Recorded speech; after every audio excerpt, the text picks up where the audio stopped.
Tal como están, vamos a hablar un poco sobre el CAPM y el costo de capital propio, que están los temas de la semana. Acordémonos que hablamos de costo de capital propio, es el costo más elevado entre las distintas fuentes de financiamiento que podemos usar. Estamos hablando del derecho a una corriente de flujos de fondos muy volátil, residual, como habíamos en su momento señalado, lo cual tiene mayor riesgo. Por tanto, los que invierten, los que asumen posiciones en acciones o en una parte del patrimonio de una empresa, los que se colocan como accionistas, demandan rendimientos elevados como compensación del riesgo que asumen. Entonces acá tenemos un flujo muy riesgoso que tiene que ver con expectativas de mercado. Entonces los precios tienden a ser también muy volátiles, y de alguna manera ilustrado por esta imagen que mostramos para ir comenzando. Vamos a ubicarnos en el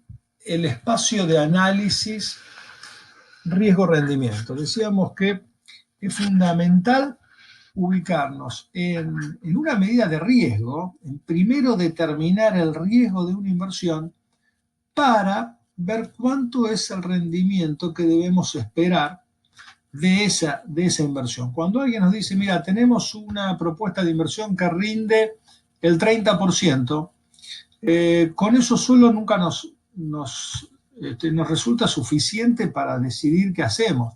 Siempre viene alguna pregunta adicional. ¿De qué se trata? ¿Y qué hay que hacer? Y contame un poquito más. De alguna manera lo que estamos pidiendo es que nos den una idea de cuál es el perfil de riesgo de esa propuesta para compararla con otras posibilidades de inversión que tenemos en el mercado. Esa curva que acaba de aparecer lo que nos está mostrando es lo que se denomina el set de oportunidades de inversión en activos riesgosos. Piensen en las distintas inversiones que uno podría hacer en acciones, en una acción, en otra o en un paquete de acciones, en carteras de acciones. Uno podría ir combinando y tratar de ubicar en este mapa riesgo-rendimiento todas las combinaciones de acciones individuales o combinaciones de acciones que podría realizar en todo lo que está disponible en el mercado y ver qué podríamos conseguir en términos de rendimiento para cada nivel de riesgo que tienen esas distintas inversiones. Y esto, en alguna forma, si uno lo hiciera, llegaría a un universo de posibilidades de inversión que estaría todo ubicado dentro de esta curva que tenemos acá, ¿cierto? Lo que está marcando esta línea que teníamos graficada originalmente es hasta dónde llegamos. Estos son los límites. Pero uno tendría infinitas combinaciones, tendría todo ese espacio que recién pintábamos, marcando las infinitas combinaciones que podríamos realizar. Entonces, tenemos que ver, siempre teniendo en mente, digamos, en este análisis, qué puedo obtener de riesgo en función de los rendimientos, de rendimiento, perdón, en función de cuánto riesgo estoy dispuesto a asumir. ¿Y qué pasa si uno tuviese la posibilidad de invertir en algo que no tiene ningún tipo de riesgo? Y aquí aparece lo que se denomina el rendimiento libre de riesgo, que típicamente va a ser algo muy, muy bajo. ¿Por qué? Porque no tiene riesgo asociado. Si yo no estoy dispuesto a asumir ningún tipo de riesgo, los rendimientos que están disponibles para aquellas inversiones que no están dispuestas a asumir riesgos son típicamente muy, muy bajos. ¿Por qué? Porque ese rendimiento solo me tiene que compensar, digamos, el diferimiento del consumo. En vez de poder consumir mi dinero hoy, si invierto en algo voy a tener que esperar. Pero me tienen que compensar la espera nada más porque es una inversión que no tiene riesgo. Entonces, siempre este RF, la tasa libre de riesgo, el rendimiento libre de riesgo, está en niveles muy acotados en términos de inversión. Y si uno después pensara en invertir parte de mi capital en el activo libre de riesgo y parte en algún punto de algún portafolio de todos los que teníamos dentro de este set de oportunidades de inversión, ubicándonos en cualquier lado, y uno podría tener, digamos, si ubicamos un punto ahí, uno tendría una recta que pasaría por ese punto partiendo de la tasa libre de riesgo, y esto es lo que resultaría de combinar rendimientos libres de riesgo con ese portafolio que ubicábamos más o menos por acá. Entonces, si yo quiero una partecita de mi cartera en este portafolio o activo y otra parte acá, voy a tener alguna combinación que va a estar ubicada en esta recta. Pero tenemos que ver cuáles son las combinaciones más eficientes. Y acá viene el concepto de portafolio eficiente, que nos dice, de todas estas rectas que uno podría lograr, hay que ver de las posibles, digamos, yo no me puedo ir por algo por encima de esta curva, porque esto me fija los límites. Yo si agarro un portafolio acá, sí, puedo combinar esto, pero no puedo hacer algo por acá porque no tengo con qué combinarlo, no llego a ese nivel de rendimientos. Ahora, la pregunta ahora pasa por qué combinaciones son eficientes. Y acá viene un concepto importante que es de frontera eficiente. La frontera eficiente es aquella que nos ilustra, nos muestra aquellos portafolios que para cada nivel de riesgo que ubiquemos acá, tienen el mayor rendimiento esperado alcanzable. Entonces, si bien uno podía dibujar muchas combinaciones de activos libres de riesgo y activos riesgosos, todo lo que está dentro de ese set de oportunidades de inversión, acuérdense que eran activos riesgosos, el que pasa por y tangencialmente la curva de mayor pendiente y que es tangente a ese set de oportunidades de inversión, es la frontera eficiente. Entonces, acá aparece esta línea, que es la que los libros denominan la línea, la CML, la línea del mercado de capitales, el Capital Market Line. Y de ahí nos surge otra cuestión importante, que es la del portafolio de mercado. Fíjense que nosotros teníamos infinitas combinaciones, ¿recuerdan?, de activos. Hemos pintado acá todo lo que estaba dentro de este bullet. Todas estas combinaciones que estaban ahí, las infinitas, ahora ninguna de estas tiene sentido salvo este puntito que es tangencial, el punto de tangencia entre inversiones a la tasa libre de riesgo, un portafolio de activos riesgosos, que es el que está acá, y esta línea pasa a ser o a mostrar las combinaciones eficientes. Nadie invertiría en otra cosa porque las combinaciones eficientes están sobre la línea. Para cada nivel de riesgo que uno quiera correr, sobre esta CML voy a encontrar los mayores rendimientos posibles que puedo alcanzar. Esa es la frontera eficiente cuando existe un activo libre de riesgo al cual podemos invertir. Tenemos estas combinaciones de activos riesgosos y para ubicarnos, digamos, al noreste de este portafolio, para ubicarnos sobre esta parte de la recta CML, lo que tengo que hacer es invertir mi dinero en este portafolio y a su vez tomar dinero prestado a la tasa libre de riesgo para comprar más de este portafolio. Son las posiciones apalancadas. Entonces acá lo que podemos hacer, lo que los libros llaman, hacer short selling de este activo y comprar más de este otro que es el portafolio de mercado. Entonces decíamos, aparecía la CML y esa estrella que aparece en la gráfica se llama el portafolio de mercado. Fíjense que es la única combinación o portafolio de activos riesgosos que es eficiente. El resto de las carteras eficientes, o sea, lo que está sobre la CML, forma parte de combinaciones entre el activo libre de riesgo. Todo lo que está sobre la recta es invertir una parte acá y una parte en este portafolio. Pero este portafolio es el único portafolio de todos los que teníamos originalmente dentro del set de oportunidades de inversión. Dentro y en la frontera del set de oportunidades de inversión. Ahora ubiquémonos en este esquema de riesgo-rendimiento que recién hablábamos, pero vamos a centrarnos en otro aspecto, que es esta medida de riesgo total,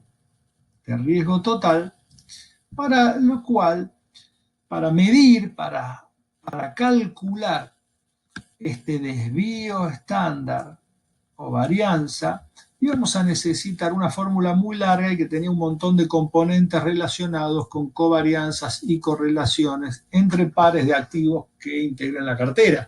Si nosotros pensamos en una cartera, en un portafolio de 100 activos o más, esta fórmula se empieza a hacer muy, muy complicada. Y acá aparece esta discusión respecto de si es necesario medir el desvío o varianza de la cartera, o si solamente necesitamos una medida de riesgo que incorpore el riesgo relevante que tiene que ser compensado con un mayor rendimiento. Y acá es donde aparece el coeficiente beta del CAPM. En esta línea vertical vamos a tener el mismo rendimiento o expectativa de rendimiento de la gráfica a la izquierda. Tenemos el mismo rendimiento libre de riesgo, pero acá aparece en el eje horizontal no una medida de riesgo total, no el desvío de la cartera o de los activos que estemos considerando, sino que aparece el coeficiente beta.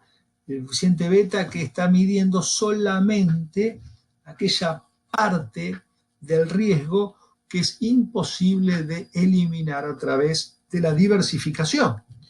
Entonces, para ese portafolio de mercado, teníamos un rendimiento esperado, y ese rendimiento esperado es el rendimiento del mercado. Y beta, vamos a ver que es una medida de riesgo, beta medida de riesgo relativo. ¿Cuánto riesgo tiene un activo o una cartera en comparación con ese portafolio de mercado, con el portafolio general de activos riesgosos?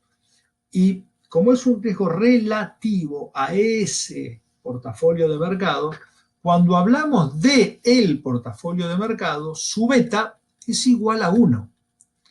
Ese beta 1 nos permite ubicar ese riesgo-rendimiento en el ámbito de riesgos sistemáticos de mercado o riesgos no diversificables, que es estar en el espacio beta rendimiento esperado. Beta como esta medida del riesgo no diversificable. Entonces podemos ubicar ahora al portafolio de mercado en el espacio riesgo-rendimiento, cuando riesgo lo asociamos a beta. Y el rendimiento libre de riesgo es el mismo que teníamos en el gráfico de la izquierda. Entonces acá podemos ubicar otro punto más. Y ahora teniendo esos dos puntos, es posible trazar la recta que los une. Y esta recta es la que se conoce como la SML, la Securities Market Line del CAPM, que nos permite mostrar esas relaciones de equilibrio riesgo-rendimiento, pero cuando la medida de riesgo es solamente el riesgo de mercado medido por beta. En En el esquema conceptual, el rendimiento que uno espera de una inversión tiene por un lado siendo una inmovilización que compensar una variable que es tiempo. Necesito alguna compensación por la inmovilización, esto que llamamos el consumo diferido, diferimiento del consumo que podríamos hacer hoy porque estamos invirtiendo e inmovilizando. Acá lo que vamos a ver es que esa espera tiene un precio, es el precio del tiempo, la compensación por la inmovilización que nos va a llevar a pedir algún rendimiento más allá de que exista que no exista riesgo. Si nosotros tenemos una inversión que la pensamos en un activo que no tenga ningún tipo de riesgo, igual vamos a querer alguna suerte de compensación, vamos a establecer algún precio por la demora, por tener que esperar en reunirnos nuevamente con nuestro capital. Esa es la compensación por el tiempo. Y después vamos a tener la variable riesgo. Entonces también cuando invertimos, si asumimos riesgo, vamos a querer compensaciones en términos de rendimientos superiores, como expectativa de rendimientos superiores, vamos a querer alguna compensación por los riesgos que asumimos. Y acá vamos a tener un P por Q. El precio de riesgo, que tiene que ver con el apetito por activos de riesgo que exista en el mercado, y cuánto riesgo tiene, la cantidad de riesgo que tiene esa inversión en particular que estemos considerando. El precio del tiempo, de la demora, en ausencia de riesgo, es lo que vamos a llamar la tasa libre de riesgo o el rendimiento libre de riesgo, típicamente denotado como RF por siglas en inglés. El precio del riesgo, ese apetito genérico por activos de riesgo que nos va a estar mostrando cuánto rinden las inversiones de riesgo en promedio en exceso de el rendimiento en ausencia de riesgo, cuánto rinde lo que era nuestra cartera de mercado en el gráfico que veíamos recién, ese conjunto genérico de activos riesgosos en exceso, por eso está la resta, en exceso del rendimiento sin riesgo. Entonces, eso es lo que llamamos el market risk premium o el premio por riesgo de mercado, que es en términos genéricos cuánto rinden los activos de riesgo en exceso de el rendimiento sin riesgo. Pero esto era el rendimiento de los activos de riesgo en general, en promedio. Ahora, cuando nosotros invertimos muchas veces en un activo en particular, en una empresa, en un proyecto, estamos mirando nuestro objeto de análisis, muchas veces un negocio en particular. Entonces tenemos que ver cuánta cantidad de riesgo tiene ese objeto de análisis en particular al cual estamos buscando su tasa de descuento, su rendimiento esperado para el capital propio en esa inversión de riesgo en un negocio en particular. Entonces aquí aparece nuestro coeficiente beta, que es cuánta cantidad de riesgo relativo tiene ese activo o esa propuesta de inversión que estamos considerando. Entonces fíjense que este I tiene que ver con I es el activo en particular. Esto es el mercado de activos riesgosos en general. Y este beta es medida de riesgo relativo en relación a este rendimiento de mercado. Entonces el CAPM se conoce como el modelo de mercado o de factor único porque asume que este beta de lo que depende fundamentalmente, el factor que mueve todo el esquema de análisis, es qué le pasa a este rendimiento, porque beta lo que es una sensibilidad, un riesgo relativo respecto de esa cartera de mercado. Nuestra fórmula del CAPM simplemente lo que hace es sumarle a esta tasa libre de riesgo un componente por riesgo, un premio por riesgo que tiene que ver con el premio por riesgo promedio multiplicado por la cantidad de riesgo relativo que tiene la inversión que estamos analizando. Entonces, esta es nuestra fórmula del costo del capital propio del CAPM, que la vemos acá en formato más de fórmula, donde estamos viendo que el beta me mide la cantidad de riesgo relativo y esa diferencia que vemos entre los corchetes es un extra de rendimiento promedio para los activos riesgosos que de alguna manera asociábamos con el precio del riesgo. Y ese precio del riesgo en general, esa prima por riesgo de mercado, riesgo en general, se establece en función de promedios históricos de largo plazo, en función de expectativas que implícitamente están en el precio de los activos. Y esto hay que evaluarlo, hay que revisarlo, no es de buena práctica usar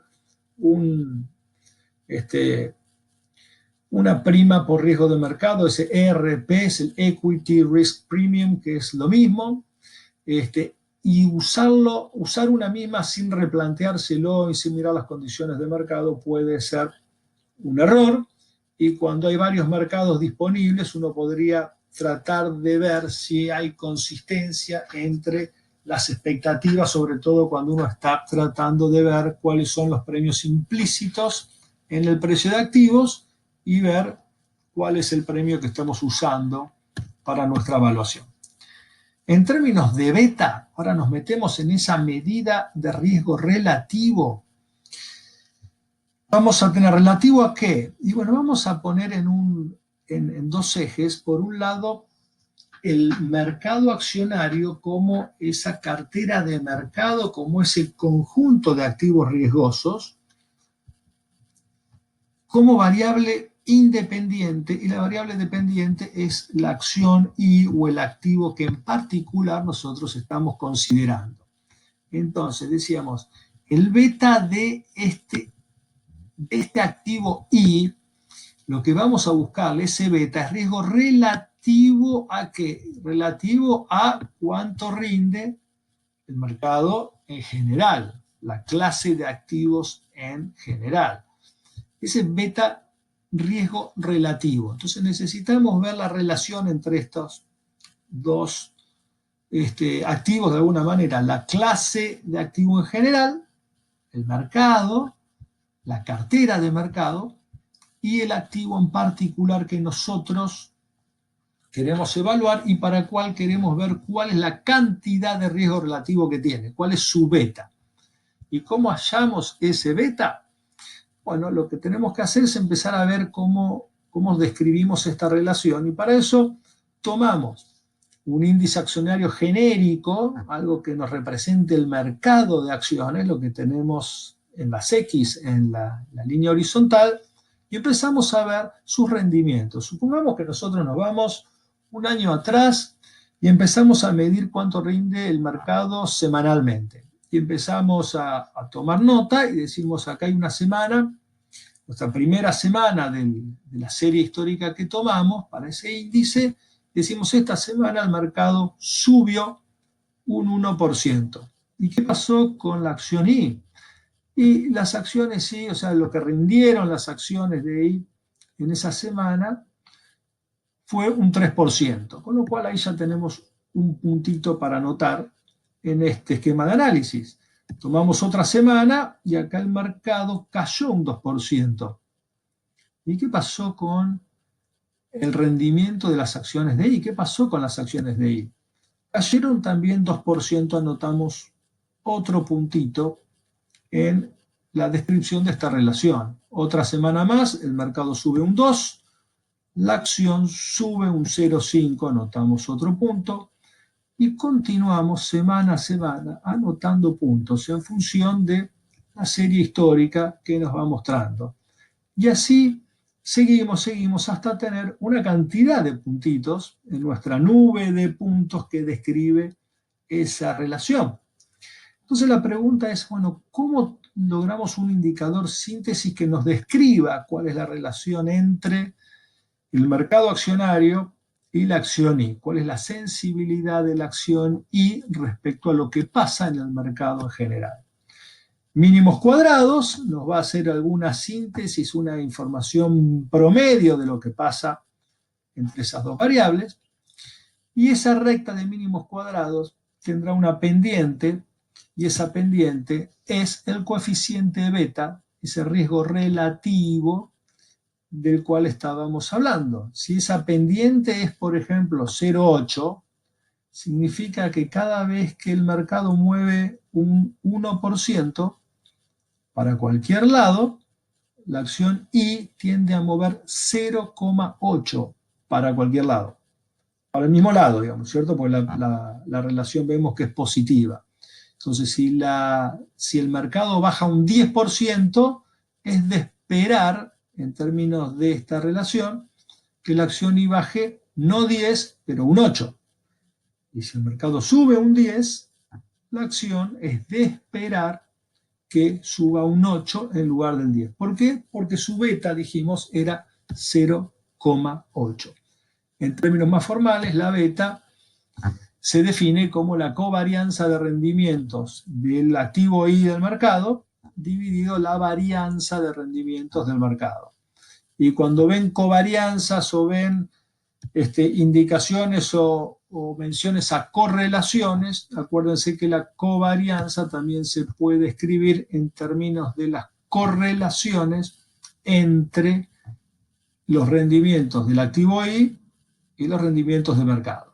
En este caso, multiplicado el índice de correlación de esos dos activos, en este caso un activo contra la cartera de mercado, multiplicado por el desvío de los rendimientos de la cartera de mercado y los desvíos del activo en particular. Miremos algo.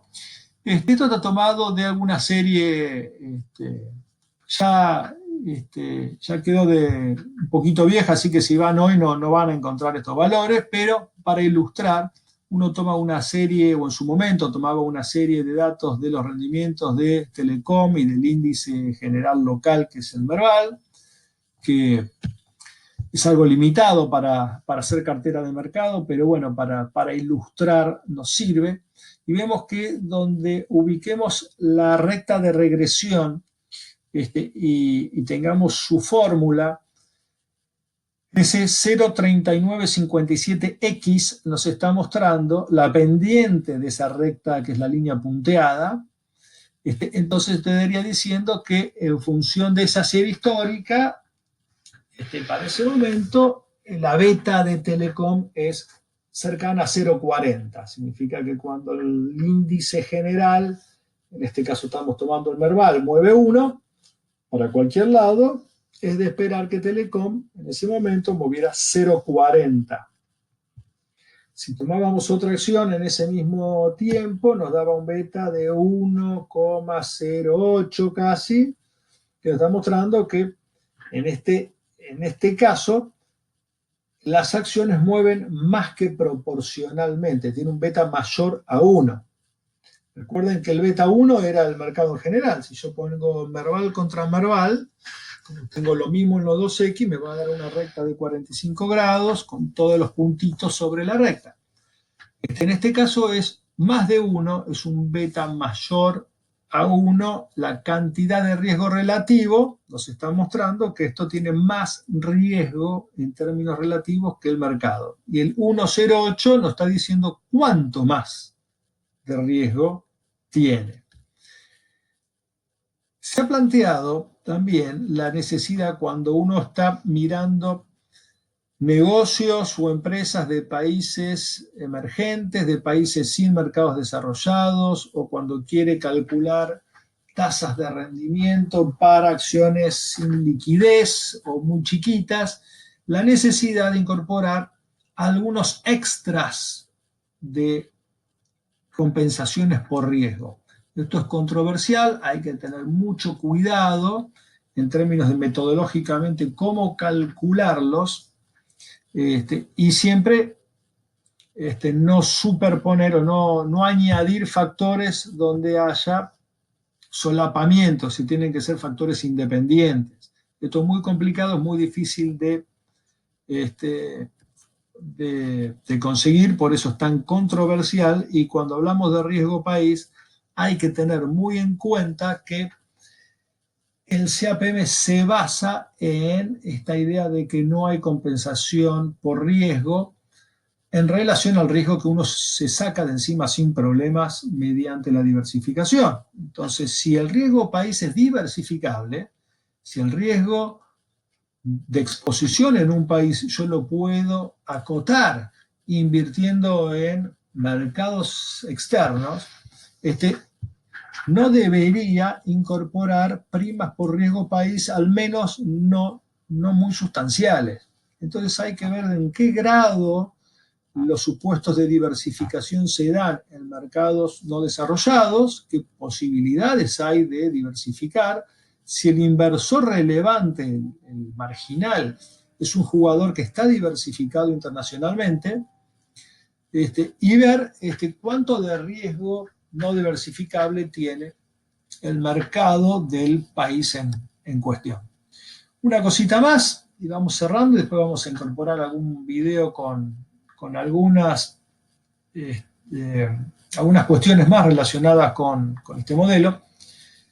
Los betas muy elevados o los betas muy bajitos que nos pueden dar en función de algún momento y de alguna serie histórica que estemos tomando, no han tendido a ser estables. Entonces, cuando uno encuentra un beta que es 3, por decir algo, 0,2, muy elevados, muy bajos, en el tiempo esos betas no han sido estables, sino que lo que era muy grande ha tendido a disminuir y los betas muy chiquitos han tendido a subir. Eso es lo que se llama los movimientos de reversión a beta 1, y se han propuesto distintos modelos como para lidiar con esta situación o realizar ajustes. El más sencillo es el que mostramos acá, que es, fíjese cuál es el beta que usted calcula a través de la regresión, y que acá llamamos el beta observado, y dele un peso de 2/3, y a eso súmele un beta igual a 1 con un peso de 1/3 para calcular lo que se llama esa beta ajustada, ese ajuste por el movimiento de reversión a beta 1. ¿Qué va a hacer esto? Que todo beta que a nosotros nos dé cuando hacemos esa regresión un valor mayor a 1, a esos betas este ajuste lo va a bajar un poquito, y aquellos betas que nos den muy bajo o nos den menor a 1, el ajuste lo va a subir un poquito. Entonces, estos son ajustes que no se usan muy frecuentemente. Hay casos especiales donde sí se ven ajustes al modelo, pero este es conceptualmente de qué se trata, y este es el mecanismo de ajuste más sencillo dentro de los varios que hay para esto. Bueno, con esto vamos a terminar la presentación sobre el beta y el CAPM, esta por el momento. Después vamos a subir alguno más, así que vamos a seguir con el mercado, cómo ha leído los rendimientos y los riesgos. Vamos a seguir con el bull y el bear. Vayan al aula virtual y vean también los ejercicios, lean el material. La idea de estos videos es que acompañen y no que sustituyan de ninguna manera. Y vean también que tenemos algún cuestionario de autoevaluación como para que vayan familiarizándose con la resolución de preguntas y cuestiones a través de la plataforma de manera previa al parcial de la semana que viene. Bueno, un saludo para todos, dejamos acá.